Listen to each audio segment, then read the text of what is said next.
mark can be a competition in terms of theaters. Madam Supreeth ಅವರು distribute ಮಾಡ್ತಾ ಇದ್ದಾರೆ K V N ಅವರು. So ತುಂಬ ಪಾಸಿಟಿವ್ ಆಗಿದೆ ಎಲ್ಲನೂ. ಎರಡೂ ಸಿನಿಮಾಗೆ ಮಾರ್ಕ್ಗಾಗಲಿ 45ಗಾಗಲಿ we have space to come. ಅದೇ ಸುಪ್ರೀತ್ ಅವ್ರು ಹೇಳಿರೋದು. ಇನ್ನೂ ಡೀಟೇಲ್ ಆಗಿ ಖಂಡಿತ ಸುಪ್ರೀತ್ ಅವರೇ ಇದನ್ನು ಕರೆಕ್ಟಾಗಿ ಹೇಳಿದ್ರೆ ಅದಿರುತ್ತೆ. But there is no problem for any of the films. Madam ಎರಡೂ ಕನ್ನಡ ಪಿಕ್ಚರ್ ಮೇಡಮ್, ಎರಡೂ ನಮ್ಮ ಪಿಕ್ಚರೇ ಮೇಡಮ್, ಎಲ್ಲ ನಮ್ಮದೇ ಮೇಡಮ್. ಅಲ್ಲ, ಇದು ನಾವು ಕಾಂಪಿಟೇಷನ್ ಅಂತ ಬರ್ತಾ ಇಲ್ಲ ಮೇಡಮ್, ಖಂಡಿತ ಕಾಂಪಿಟೇಷನ್ ಅಂತ ಬರ್ತಾ ಇಲ್ಲ. ಎರಡು ಕನ್ನಡ ಪಿಕ್ಚರು ಎಲ್ಲ ನಮ್ಮ ಕನ್ನಡದವರು ನಮ್ಮ ಕೈ ಹಿಡಿತಾರೆ ಅಂತ ಎರಡು ಪಿಕ್ಚರು ಹಿಡಿತಾರೆ ಮೇಡಮ್.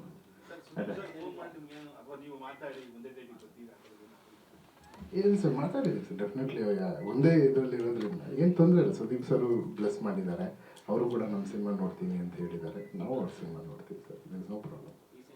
ಶಿವಣ್ಣ, ರಾಜ್ ಶೆಟ್ಟಿ ಸರ್ ಮತ್ತೆ ಉಪೇಂದ್ರ 3 ಜನ ಇದ್ದಾರೆ. 15ಕ್ಕೆ ಟ್ರೈಲರ್ ಲಾಂಚ್ ಮಾಡ್ತೀರಾ. ಅದಾದ್ಮೇಲೆ ನಿಮ್ಮ ಪ್ರಚಾರದ ಪ್ಲಾನ್ ಯಾವ್ಯಾವ ಥರ ಇದೆ, ಎಲ್ಲೆಲ್ಲಿ ಹೋಗ್ತೀರಾ, ಎಲ್ಲೆಲ್ಲಿ ನಿಮ್ದು ಸ್ಟಾಪ್ಗಳಿದೆ ಸರ್?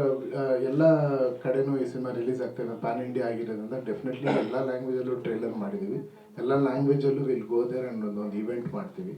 ಆ್ಯಂಡ್ ಇದು ರಿಲೀಸ್ಗೆ 10 days ಏನಿದೆ ರ್ಯಾಪಿಡ್ ಪ್ರಮೋಷನ್ಸ್ ಇರುತ್ತೆ ಸರ್. ಯಾಕಂದರೆ 3 ಜನ ಹೀರೋ ಇರೋದ್ರಿಂದ 3 ಜನರ ಡೇಟ್ಸು ನಾನು ತೊಗೊಬೇಕು. ಸೊ ಎಲ್ಲರೂ 15ನೇ ತಾರೀಕಿಂದ ಜನವರಿ 5ನೇ ತಾರೀಕುವರೆಗೂ ನಮ್ಮ ಜೊತೆಲಿ ಇರ್ತೀನಿ ಅಂತ ಪ್ರಾಮಿಸ್ ಮಾಡಿದ್ದಾರೆ. 15th ರಿಲೀಸ್ ಆಗಿದೆ ಸರ್. ರ್ಯಾಪಿಡ್ ಆಗಿ ಪ್ರಮೋಷನ್ಸ್ ಹ್ಯೂಜ್ ಆಗಿರುತ್ತೆ ಸರ್. KVN ಅವರೇ ಎಂಟೈರ್ ಇಂಡಿಯಾ ಸಿನಿಮಾ ರಿಲೀಸ್ ಮಾಡ್ತಾರೆ ಅಥವಾ ಬೇರೆ ಬೇರೆ ಸ್ಟೇಟಲ್ಲಿ ಬೇರೆ ಬೇರೆ ಯಾವುದಾದ್ರೂ ಡಿಸ್ಟ್ರಿಬ್ಯೂಟರ್ ಅಥವಾ ಹೀರೋಗಳು ಸರ್? ನಾಳೆ ಅದ್ರದ್ದು ಬಾಂಬೆನಲ್ಲಿ ಒಂದು ಮೀಟಿಂಗ್ ಇದೆ ಸರ್ ನಮ್ಮದು. ನಾಳೆ ಎಲ್ಲ ಕನ್ಫರ್ಮ್ ಆಗೋಗುತ್ತೆ ಯಾರ್ಯಾರು ಎಲ್ಲೆಲ್ಲಿ ಮಾಡ್ತಾರೆ ಅಂತ. But Karnataka KVN 100%.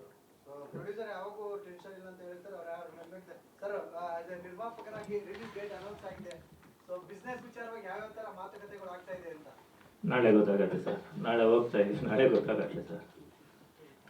ಸರ್ ನನಗೆ ನಿಜ ಹೇಳ್ಬೇಕು ಅಂತ ಹೇಳಿದ್ರೆ, ನಾನು ಬಿಸ್ನೆಸ್ ಅಂತಲ್ಲ, ಒಳ್ಳೆ ನಮ್ಮ ಹೇಳಿಲ್ವ ಸಂಸ್ಕೃತಿನ ನಮ್ಗೆ ಅಂತ ಎತ್ತಿದ್ದೀವಿ ಸರ್. ನಮ್ಮ ಇಂಡಿಯನ್ ಸಂಸ್ಕೃತಿನ ಇದು ಮಾಡ್ತಾ ಇದ್ದೀವಿ. ಅದು ನಮ್ಗೇನು ಬಿಸ್ನೆಸ್ ಆಗಲಿ ನಮ್ಮ ಜನಗಳೇ ಕೊಡ್ತಾರೆ ಸರ್. ನನಗೆ ಪಿಕ್ಚರ್ ರಿಲೀಸ್ ಆದಾಗ ಖಂಡಿತ ಅದಂತ ನಾವು ನಮ್ಮ ಪಿಕ್ಚರ್ ಅಂತ ನಾನು ಪದೇ ನಾನು ಹೇಳ್ತಾ ಇಲ್ಲ ಸರ್. ಅದನ್ನು ನೀವು ನೋಡಿದ್ಮೇಲೆ ಗೊತ್ತಾಗತ್ತೆ ನಾವು ಅಂತ. ನಾವು ಅದೇ ಹೇಳ್ತಿದ್ವಿ, ಫಸ್ಟ್ ಟೈಮ್ ಇಂಡಿಯಾದಲ್ಲಿ ಆ ಸಬ್ಜೆಕ್ಟ್ ತೊಗೊಂಡಿದ್ವಿ. ಫಸ್ಟ್ ಟೈಮ್ ಇವಾಗ ನಾವು ಟ್ರೈಲರೂ ನಾವು 7 ಡಿಸ್ಟಿಕಲ್ಲಿ ಮಾಡ್ತಾ ಇದ್ವಿ. ಏನು ಮಾಡಿದ್ರು ಸ್ಪೆಷಲಾಗೇ ಮಾಡ್ತಾ ಇದೀವಿ. ಅದು ಮಾಡ್ತಾ ಇರೋದು ದೇವ್ರು ಮಾಡಿಸ್ಕೋತಾ ಇದ್ದಾರೆ ಸರ್. ನಾವು ಮಾಡಬೇಕು ಅಂತೇಳಿ ಅದೇನೋ ಆಟೋಮೆಟಿಕ್ ಐಡಿಯಾಗಳು ಬರ್ತಾ ಇದೆ. ಹಿಂಗೆ ಮಾಡೋಣ ನಾವು ಇಬ್ಬರು ಕೂತ್ಕೊಂಡು ಮಾತಾಡ್ಕೊಂಡು ಅದು ಹಂಗೆ ಬರ್ತಾ ಇದೆ. ಖಂಡಿತ ಜನಗಳಿಗೂ ಹಂಗೆ ತಲುಪತ್ತೆ ಅಂತ ನಾವು ಇದು ಮಾಡ್ತಾ ಇದೀವಿ ಸರ್.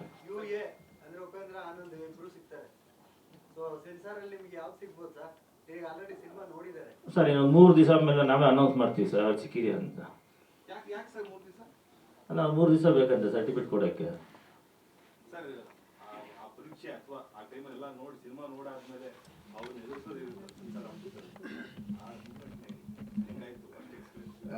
ಎದೆ ಬಡಿತ ಜೋರಾಗೋಗಿತ್ತು ಸರ್. ನಾವು ಆಚೆ ಕೂತಿದ್ದಾಗಲೇ ಒಂದು 1.5 hour ಒಳಗಡೆ ತುಂಬ ಡಿಸ್ಕಷನ್ ಆಗ್ತಾ ಇತ್ತು ಸಿನಿಮಾ ಬಗ್ಗೆ. ಎವ್ರಿಥಿಂಗ್ ಅವರು ಎಷ್ಟು ಡೀಟೇಲ್ ಆಗಿ ಮಾತಾಡ್ತಾ ಇದ್ರು, ನಮ್ಗೆ ಭಾಳ ಹೆಮ್ಮೆ ಆಯ್ತು ಸರ್. ಹಾಂ, ಸೊ ಎಲ್ಲ ವಿಚಾರಗಳನ್ನ ಸೆನ್ಸರ್ ಆಫೀಸರ್ಸು ಅಷ್ಟು ಡೀಟೇಲ್ ಆಗಿ ಮಾತಾಡ್ತಾ ಇದ್ರು. ಅಲ್ಲಿ ಒಂದು 5-10 ಜನ ಇದ್ರಲ್ಲ, ಎಲ್ಲರೂ ಅಷ್ಟು ತೂಕವಾಗಿ ಆ ಫಿಲ್ಮ್ನ ಎವ್ರಿ ಮೂಮೆಂಟು ನೋಡಿದ್ದಾರೆ, ಎಲ್ಲ ಕ್ಯಾರೆಕ್ಟರ್ಸು ನೋಡಿದ್ದಾರೆ.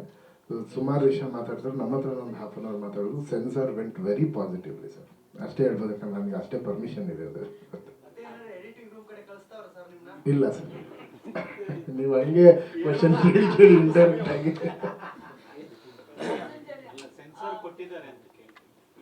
ಸರ್. ಅದೇ ಡೆಫಿನೆಟ್ಲಿ ಸರ್. ಏನಂದರೆ ಅಲ್ಲಿ ಕೆಲವು ಅವ್ರದ್ದೇನೋ ರೂಲ್ಸ್ ಇದೆ ಸರ್. 3 days ಅಲ್ಲೂ ಆಚೆ ಹೇಳಂಗಿಲ್ಲ ಅಂತ.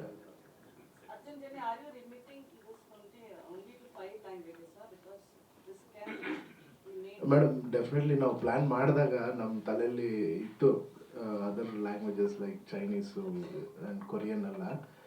ನಾವು ಇಷ್ಟು ಮಾಡೋಕ್ಕೆ ಸುಸ್ತಾಗ್ಬಿಟ್ಟಿದೆ. ಅಣ್ಣನೂ ಪಾಪ ತುಂಬ ಸಪೋರ್ಟ್ ಮಾಡೋರು 4 ವರ್ಷದಿಂದ. ಸೊ ಡೆಫಿನೆಟ್ಲಿ ಇಲ್ಲಿ ಚೆನ್ನಾಗಿ ಆಗೇ ಆಗುತ್ತೆ. ಇಲ್ಲ ಆದಮೇಲೆ ಖಂಡಿತ ವೆಂಟು ಇಲ್ಲ. ಮ್ಯೂಸಿಕ್ ಡೈರೆಕ್ಟರ್ ಆಗಿ ತುಂಬ ಸಕ್ಸಸ್ಫುಲ್ ಆದಂತಹ ಸರ್ ನೀವು ಮೊದಲ ಬಾರಿಗೆ ನಿರ್ದೇಶನ ಮಾಡ್ತಿದ್ದೀರಾ.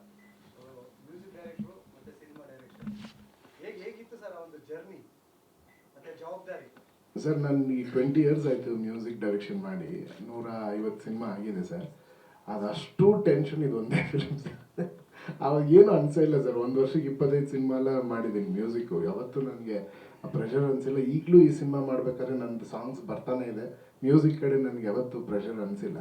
ಬಟ್ ಈ ಫಿಲ್ಮ್ ತುಂಬ ದೊಡ್ಡ ಜವಾಬ್ದಾರಿ ಸರ್. ನನಗೆ ಪ್ರೆಷರ್ ಅನ್ನೋದಕ್ಕಿಂತ ನನ್ನ ನಂಬಿ ಒಬ್ಬರು ನಿರ್ಮಾಪಕರು ಅವರು ಕಷ್ಟಪಟ್ಟಿರೋ ದುಡ್ಡನ್ನು ಇಲ್ಲಿ ಹಾಕಿದ್ದಾರೆ. ಆ ದುಡ್ಡು, ಆ ಹೆಸರು, ಕೀರ್ತಿ ಎಲ್ಲ ಅವ್ರಿಗೆ ಸಲ್ಲಿಸೋವರೆಗೂ ನನಗೆ ಟೆನ್ಷನ್ ಇರುತ್ತೆ ಸರ್. ಬೇರೆ ಬೇರೆ ಡೈರೆಕ್ಟರ್ಗಳಿಗೆ ಒಂದು ದ್ರಾಕ್ಷಿ ಗೊಳಿಸ್ಲ ಥರ ಹಾಡ್ಗಳು ಕೊಡ್ತಿದ್ರಿ ಸಿನಿಮಾಗಳಿಗೆ, 6 ಸಾಂಗು 7 ಸಾಂಗು. ಈ ಸಿನಿಮಾದಲ್ಲಿ ನಿಮ್ಮ ಡೈರೆಕ್ಷನ್ ಸಿನಿಮಾಗೆ ಕೇವಲ ಒಂದೇ ಒಂದು ಸಾಂಗಿದೆ ಸಿನಿಮಾದಲ್ಲಿ ಅಂತ ಕೇಳ್ಪಟ್ವಿ ನಾವು. ಈ ಸ್ಕ್ರಿಪ್ಟ್ ಅಷ್ಟೇ ಸರ್ ಕೇಳಿದ್ರು. ನನಗೆ ಆ ಸ್ಕ್ರಿಪ್ಟ್ಗೆ ಏನು ಬೇಕು ಅದು ಮಾಡೋದು. ಮ್ಯೂಸಿಕ್ ಡೈರೆಕ್ಟರ್ ಆಗಿ ಡೈರೆಕ್ಷನ್ ಮಾಡ್ಬೇಕಂತ ನಾನು ಮಾಡಿಲ್ಲ. ಕಥೆ ತಾನಾಗಿ ಬಂತು, ಪ್ಲ್ಯಾನ್ಡಾಗಿ ಏನೂ ನಡೆದಿಲ್ಲ. ಅದ್ರಲ್ಲಿ ಅಷ್ಟೇ ಕೇಳ್ತಿರೋದು. ಇವಾಗೂ ನನ್ನ DTS ಇಂಜಿನಿಯರ್ಸು ನಾವು ರೆಕಾರ್ಡಿಂಗ್ ಮಾಡಬೇಕಾದ್ರೆ ಏನಾದರೂ ನನ್ನ ಒಳಗಡೆ ಇರೋ ಮ್ಯೂಸಿಕ್ ಡೈರೆಕ್ಟರ್ ಸ್ವಲ್ಪ ಜೋರಾಗ್ಬಿಟ್ರೆ, ಅರ್ಜುನ್ ಇವಾಗ ಡೈರೆಕ್ಟರ್ ನೀವು ಮ್ಯೂಸಿಕ್ ಡೈರೆಕ್ಟರ್ ಥರ ಮಾತಾಡಬೇಡಿ, ಆ ಮ್ಯೂಸಿಕ್ ಎಷ್ಟು ಬೇಕು ಅಷ್ಟೇ ಇರಬೇಕು ಅಂತ ಹೇಳ್ತಾರೆ. ಬ್ಯಾಕ್ಗ್ರೌಂಡಲ್ಲಿ ತುಂಬ ಸಾಂಗ್ಸ್ ಇರುತ್ತೆ ಮೇಡಮ್. ಬ್ಯಾಕ್ಗ್ರೌಂಡಲ್ಲಿ ನಿಮ್ಗೆ ಬರ್ತಾನೆ ಇರುತ್ತೆ ಬೇರೆ ಬೇರೆ ರೀತಿ. ಈಗ ಸರ್ ಏನಾದ್ರು ಕಡಿಮೆ ಮಕ್ಕಳಿಗೆ ಆಯ್ತು ಸರ್ ಸಾಂಗ್ ಕಡಿಮೆ ಮಕ್ಕಳಿಗೆ ಅಂತ ಹೇಳಿರುತ್ತಲ್ವಾ?